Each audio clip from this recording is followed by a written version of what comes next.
Lorsqu'on conduit les opérations, c'est un général nigérien qui commande les unités franco-nigériennes sur le théâtre d'opération. Et ça, c'est vraiment le signe concret de l'inversion de la relation partenariale, puisque c'est eux qui commandent.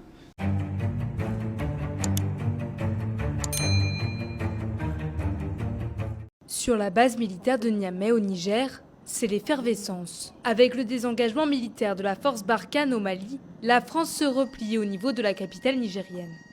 4000 containers et un millier de véhicules, dont des centaines de blindés, doivent être convoyés du Mali au Niger. Une opération d'envergure, d'autant plus que les forces armées de l'Hexagone doivent avoir quitté le Mali d'ici la fin du mois d'août. Les avions survolent le convoi, ils ont un effet dissuasif de par le bruit. Et ils font également de la reconnaissance avec les capteurs embarqués. Les équipages regardent au sol, essayent d'identifier les risques que peut rencontrer le convoi et essayent de protéger le convoi. Si le convoi est amené à être pris à partie, les avions peuvent délivrer le feu ou faire des démonstrations de force, des démonstrations de puissance pour dissuader l'ennemi de s'attaquer au convoi. Dans sa lutte contre le terrorisme, l'armée française souhaite désormais changer de mode d'action au Sahel, préférant intervenir en soutien et non plus en substitution des armées locales.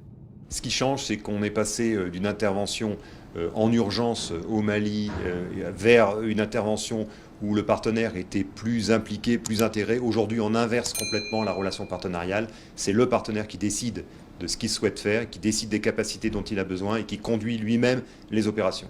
La France conservera plus d'1 millier d'hommes au Niger pour travailler en partenariat avec les forces nigériennes.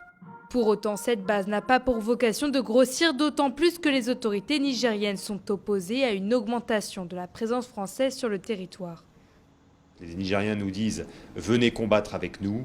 Et effectivement, nous avons ici un groupement tactique, donc des soldats français qui combattent aux côtés des soldats nigériens. La préparation des opérations se fait avec les soldats nigériens, avec l'état-major nigérien, qui décide de la nature des opérations, de la forme que vont prendre les opérations. Et lorsqu'on conduit les opérations, c'est un général nigérien qui commande les unités franco-nigériennes sur le théâtre d'opération. Et ça, c'est vraiment le signe concret de l'inversion de la relation partenariale, puisque c'est eux qui commandent.